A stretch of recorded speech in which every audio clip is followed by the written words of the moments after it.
Hello friends, so let us start with a new chapter, that is chapter number 4 of your class 10th science CBSE. So the name of chapter is carbon and its compound.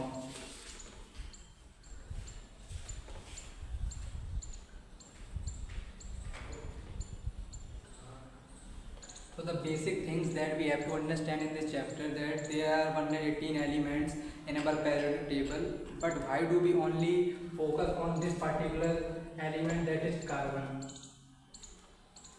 हमारे periodic table में 118 elements हैं, लेकिन हम particular ऐसा क्या है इस carbon में, क्या इसका बिहेवियर है, क्या इसमें मतलब स्पेशल है जो हम 118 एलिमेंट्स में से केवल एक ही एलिमेंट्स को इतना डिटेल में पढ़ते हैं. So there are certain characteristics which we have to study. जो कार्बन के हैं वो बहुत सारी विशेषताएं हैं जो हमें इस चैप्टर में पढ़नी है, जिसकी वजह से जिन वजहों से जो कार्बन है इतना स्पेशल हो जाता है. तो सबसे पहला नंबर आता है जो कार्बन इतने नंबर ऑफ कंपाउंड फॉर्म करता है, उसमें सबसे पहला इसका आता है tetravalency. So the meaning of tetravalency, जो टेट्रावैलेंसी की मीनिंग होती है वो होती है कि जो कार्बन है उसकी वैलेंसी 4 होती है. So let us understand that how does this valency number 4 of carbon place an important role in forming so many compound. So अब हम लोग ये स्टडी करेंगे जो इसकी ये वैलेंसी 4 है कार्बन की, वो क्या इसमें इम्पोर्टेंस, क्या इसमें फीचर्स ऐड करती है जिसकी वजह से ये इसको स्पेशल बनाती है. तो सबसे पहले अगर हम कार्बन का इलेक्ट्रॉनिक कॉन्फ़िगरेशन देखें,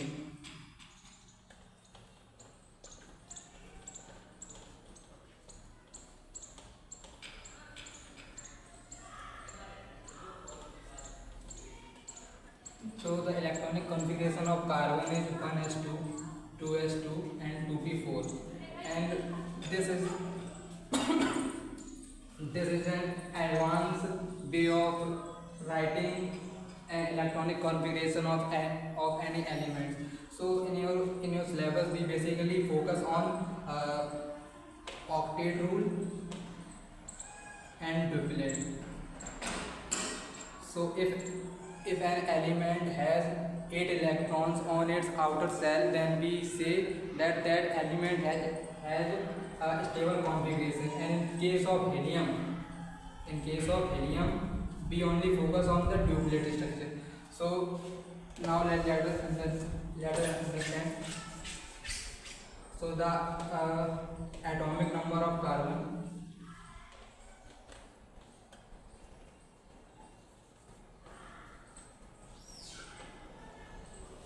is 6 and mass number 12. And as you have studied in your previous classes, that to represent an elements, its atomic number and its corresponding mass number, we use a capital letter M, and we write its mass number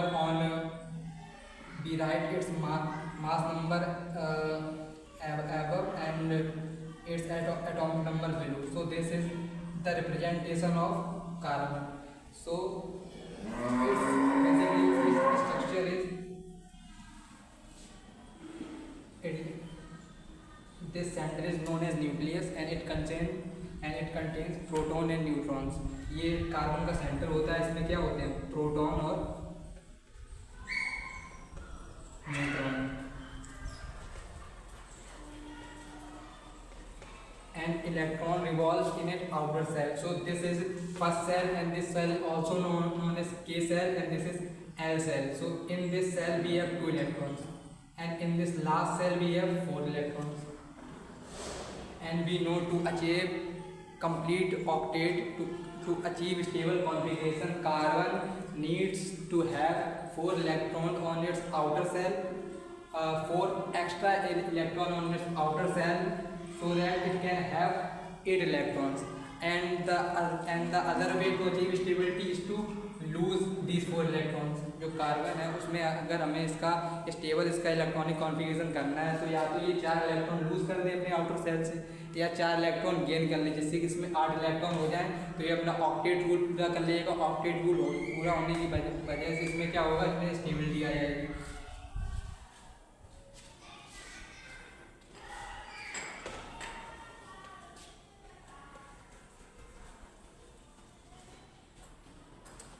but the problem with carbon is this.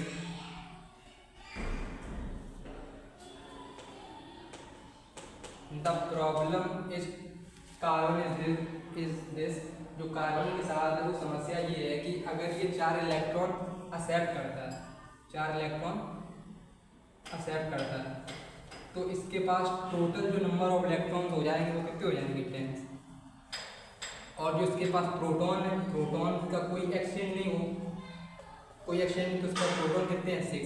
और proton क्या होंगे, अगर किसी भी system को stable होना है तो उसमें नंबर ऑफ प्रोटॉन और नंबर ऑफ इलेक्ट्रॉन इक्वल होनी चाहिए। अब इसमें 6 इसके पास प्रोटॉन है, 10 इलेक्ट्रॉन है, तो ये इसको क्या कर पाएगा, बैलेंस नहीं कर पाएगा, जिसकी वजह से इसमें मतलब जो होगा ये स्टेबल नहीं होगा। तो इस वजह से जो कार्बन के पास जो पहला ऑप्शन था कि वो 4 इलेक्ट्रॉन कहीं से गेन कर ले, वो ऑप्शन इसके पास मतलब वो ये काम नहीं कर सकता है। अब दूसरा ऑप्शन क्या हो सकता है, second option, it loses 4 electron.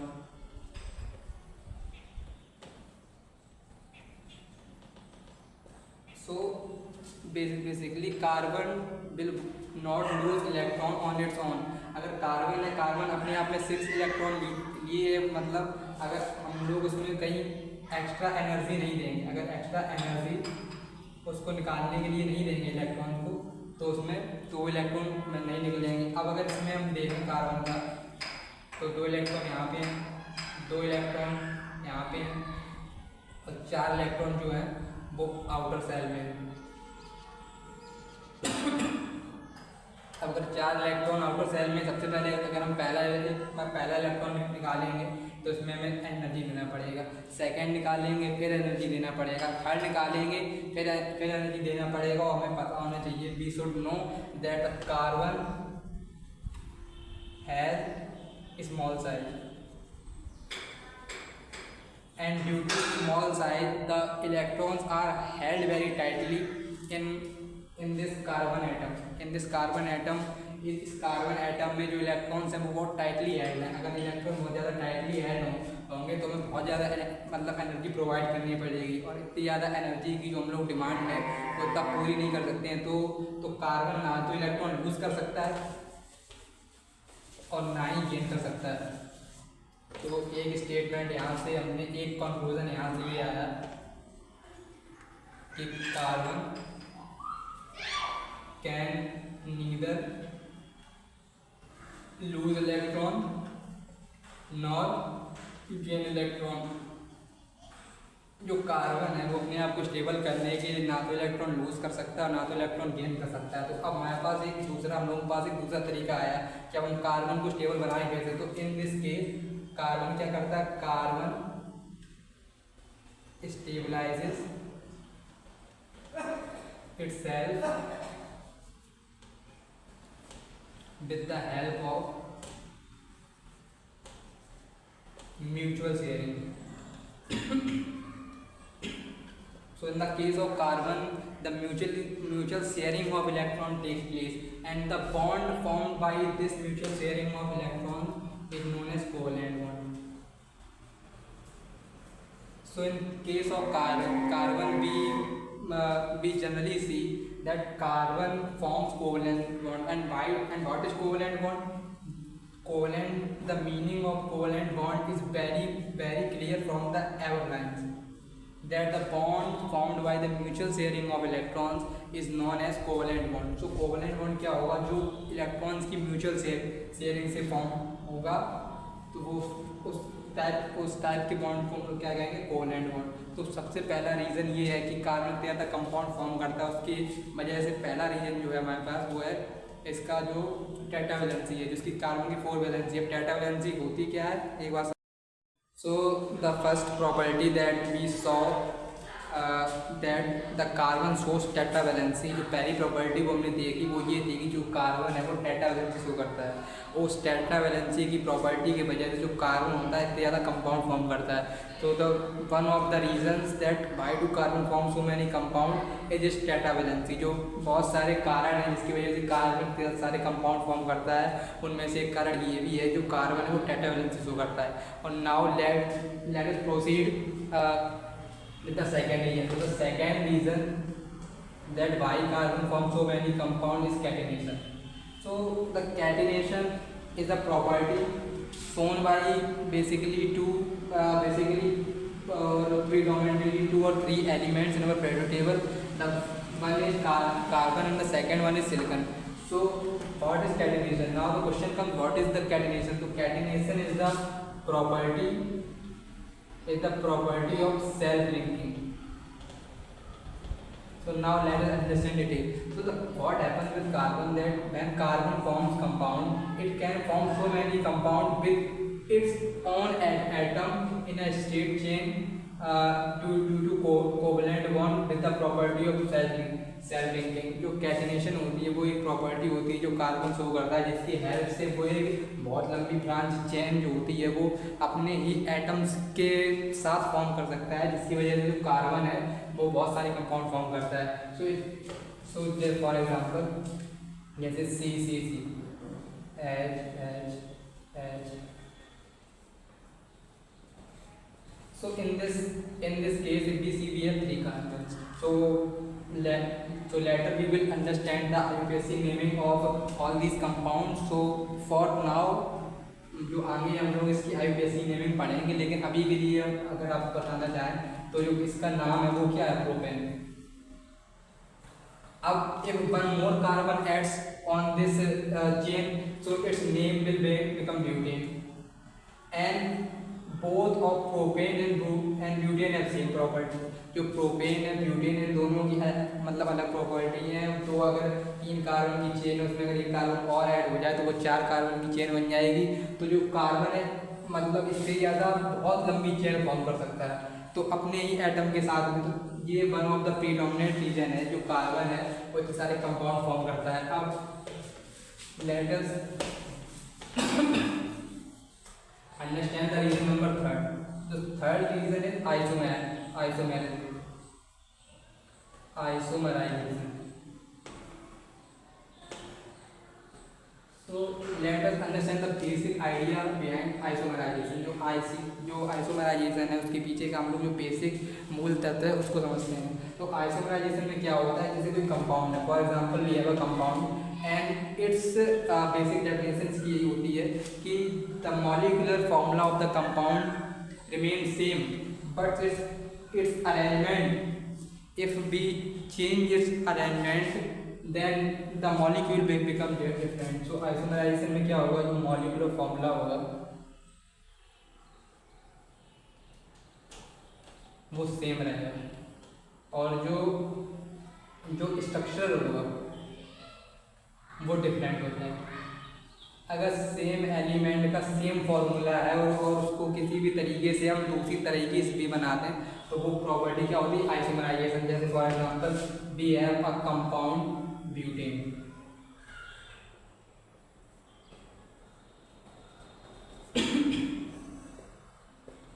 so this is butane, its formula is C4H10. For now just understand the basic idea. I will go through the whole chapter and you will understand that why do we able and why are we able to write the name of the compound as butane. You will understand all these naming in IUPAC. That will be the second lecture of the chapter.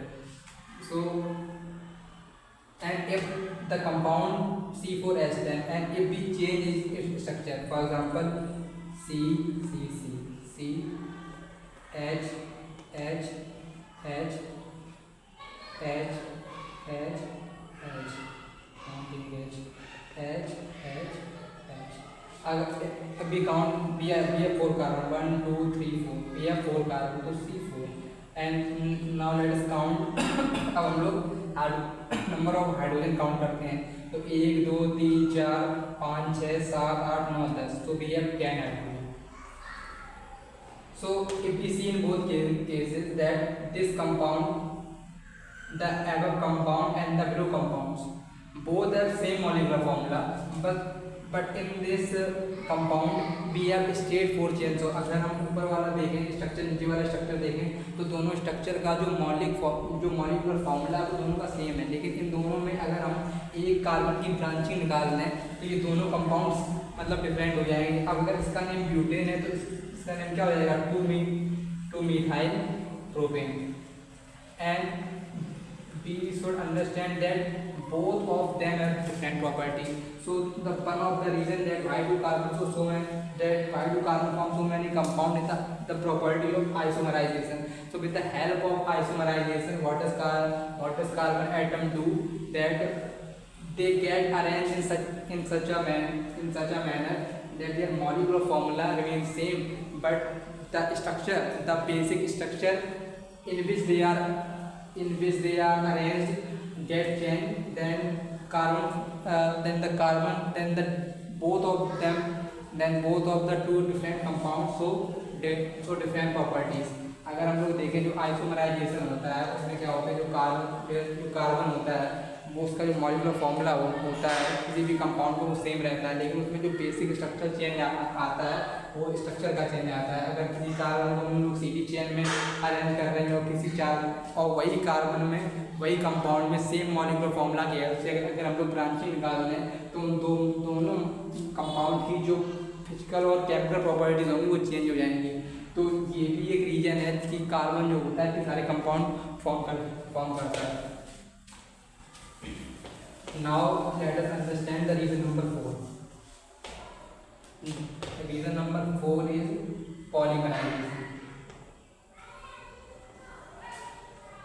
So in polymerization में हम लोग basic idea देखें. Suppose we have element and we have compound. The fundamental unit जो इसकी जो fundamental unit होती है element की वो क्या होती है, एटम. और जो फंडामेंटल यूनिट होती है कंपाउंड की वो क्या होती है, मॉलिक्यूल. मतलब जब बहुत सारी कंपाउंड एक साथ अरेंज हो जाते हैं तो वो मतलब एलिमेंट्स फॉर्म करते हैं. When the number of atom of same element get arrange together then they form of the same substance get arrange then they form element. अगर एक ही सब्सटेंस के सेम एटम्स आपस में अरेंज हो जाएं तो वो अपने से एक बड़ी इकाई बनाते हैं जिसको हम लोग क्या कहते हैं, एलिमेंट्स. अब बात सेम प्रॉपर्टी उस पर भी होल्ड करती है मॉलिक्यूल्स पे भी. अगर बहुत सारे मॉलिक्यूल आपस में होल्ड कर जाएं तो वो क्या फॉर्म करते हैं, कंपाउंड में. अब सेम इसमें पॉलीमराइजेशन में होता है. जैसे एलिमेंट की बेसिक यूनिट होती है एटम, कंपाउंड की बेसिक यूनिट होती है मॉलिक्यूल, ऐसी पॉलीमर की जो बेसिक यूनिट होती है वो क्या होती है, मोनोमर. अब बहुत सारे अब जैसे जो मोनोमर होते हैं जैसे पॉलीथीन है तो पॉलीथीन किसका मतलब पॉलीथीन एक पॉलीमर है और जो इसका मोनोमर होता है वो होता है ईथीन. अगर बहुत सारे नंबर ऑफ ईथीन जो होते हैं वो आपस में अरेंज हो जाए तो वो क्या फॉर्म करते हैं, पॉलीथीन. तो पॉलीथीन का जो मोनोमर है वो क्या है, मतलब ईथीन. अब यही हेल्प ये भी प्रॉपर्टी जिसकी वजह से कार्बन सारे कंपाउंड फॉर्म करता है. तो अभी तक हम लोगों ने 4 प्रॉपर्टी पढ़ी जिसकी वजह से कार्बन बहुत सारे कंपाउंड फॉर्म करता है. पहली प्रॉपर्टी थी टेट्रावैलेंसी ऑफ कार्बन, दूसरी थी कैटिनेशन प्रॉपर्टी, तीसरी थी आइसोमराइजेशन प्रॉपर्टी और चौथी थी पॉलीमराइजेशन प्रॉपर्टी. अब हम लोग जो सबसे पहले थी टेट्रावैलेंसी में उसमें हम लोगों ने क्या पढ़ा कि जो कार्बन है उसकी वैलेंसी 4 होती है. वो ना तो इलेक्ट्रॉन लूज कर सकता है ना तो इलेक्ट्रॉन गेन कर सकता है, लेकिन वो इलेक्ट्रॉन को तो इसी प्रॉब्लम को ओवरकम करने के लिए कार्बन ने एक दूसरा तरीका अपनाया that is mutual sharing of electron. और म्यूचुअल शेयरिंग ऑफ इलेक्ट्रॉन में क्या होता है, जो कार्बन होता है वो अपना ऑक्टेट पूरा करने के लिए जो आसपास के एलिमेंट्स होते हैं उनके साथ क्या करता है, म्यूचुअल शेयरिंग करता है. तो इसकी वजह से कार्बन होता है बहुत सारे कंपाउंड फॉर्म करता है. दूसरी प्रॉपर्टी हम लोगों ने पढ़ी कैटिनेशन की प्रॉपर्टी. कैटिनेशन की प्रॉपर्टी में क्या होता है, जो कार्बन होता है अपनी सेम एटम्स के साथ एक लंबी चेन में अरेंज हो जाता है और इस प्रोसेस को हम लोग कहते हैं सेल्फ लिंकिंग. सेल्फ मतलब खुद, लिंकिंग मतलब जोड़ना. जब कार्बन के बहुत सारे एटम अपने अपने ही एटम से आपस में जुड़ जाएं और एक लंबी चेन फॉर्म कर लें तो उस प्रॉपर्टी कहते हैं हम लोग कैटेनेशन। तो कैटेनेशन की जो प्रॉपर्टी होती है वो 2 या 3 एलिमेंट शो करते हैं। पहला है कार्बन और दूसरा सिलिकॉन, और भी काफ़ी होते होंगे। और तीसरी प्रॉपर्टी जो हमने पढ़ी जो कार्बन को स्पेशल बनाती है वो थी आइसोमराइजेशन की प्रॉपर्टी। आइसोमराइजेशन की प्रॉपर्टी हमने क्या पढ़ा कि जो मॉलिक्यूलर फॉर्मूला होएगा किसी भी कंपाउंड का वो सेम रहेगा, और जो उसका स्ट्रक्चरल फॉर्मूला होगा, जो उसका स्ट्रक्चर होगा वो चेंज हो जाएगा। इसकी वजह से क्या होगा, जो सेम मॉलिक्यूलर फॉर्मूला के कंपाउंड 2 डिफरेंट कंपाउंड में चेंज हो जाएंगे। और ये दोनों कंपाउंड चेंज कैसे होंगे, जैसे कोई एक कंपाउंड है हम लोग के पास सीधी चेन का, अगर उसमें हम लोग ब्रांचिंग करते हैं, जैसे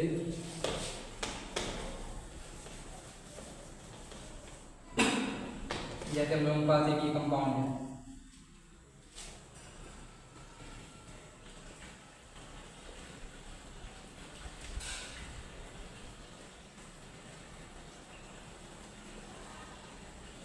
C5H10, इसका नाम क्या है, पेंटेन। ये हम लोग का कंपाउंड है, ठीक है। अब इसका हम लोग फॉर्मूला नोट कर लो यहाँ पे ऊपर,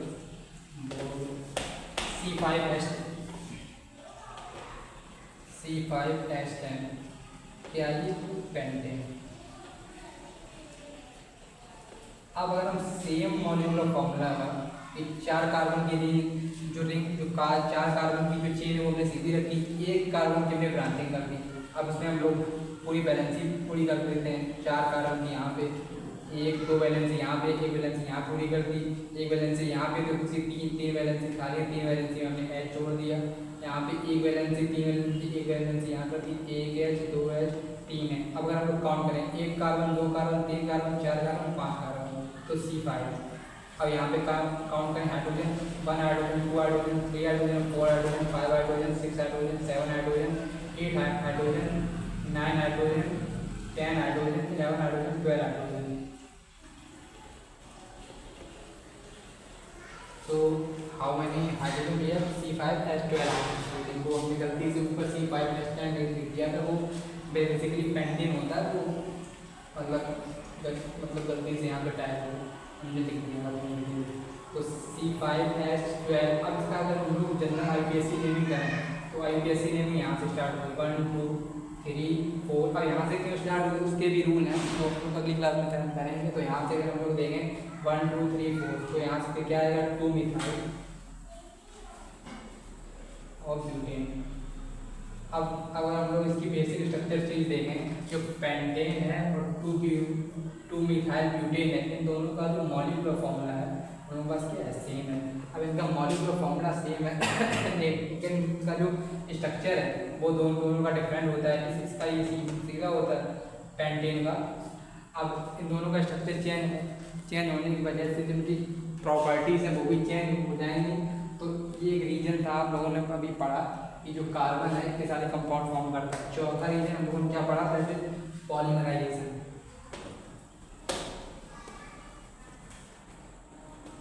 fourth reason is polymerization. Polymerization में क्या होता है, एक छोटी यूनिट स्मॉल यूनिट जो होगी वो एक बिग यूनिट में कन्वर्ट हो जाएगी। जैसे हम लोग आपको एग्जांपल भी दी, जैसे एटम एक छोटी यूनिट है। जब बहुत सारे एटम सेम सब्सटेंस के आपस में ऐड होते तो इसका फॉर्मेशन करते हैं एलिमेंट का। सेम अगर हम लोग मॉलिक्यूल की बात करें, सेम मॉलिक्यूल मतलब बहुत सारे मॉलिक्यूल आपस में कनेक्ट हो जाएं तो वो फॉर्म करते हैं कंपाउंड। इसी सेम तरीके से अगर बहुत सारे मोनोमर आपस में कनेक्ट हो जाएं तो वो फॉर्म करते हैं पॉलीमर। और ये प्रॉपर्टी कार्बन शो करता है।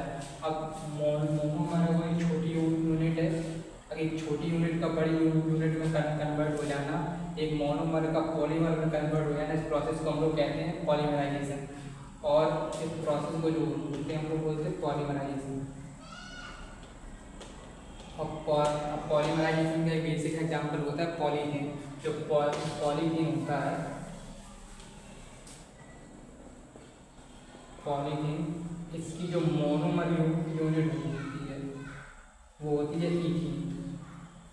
अब जब बहुत सारे इथीन के मॉलिक्यूल आपस में कनेक्ट हो जाते हैं तो वो फॉर्म करते हैं पॉलीमर। तो इसका तो एक पॉलीमर फॉर्म करते हैं जिसको हम लोग बोलते हैं पॉलीथीन। तो यही बेसिकली चार मतलब स्पेशल है कार्बन के बारे में। पहला था टेट्रावैलेंसी, दूसरा था कैटेनेशन, तीसरा था आइसोमराइजेशन और चौथा था पॉलीमराइजेशन। आगे का हम लोग नेक्स्ट वीडियो में पढ़ेंगे। तब तक के लिए ठीक है, बाय बाय।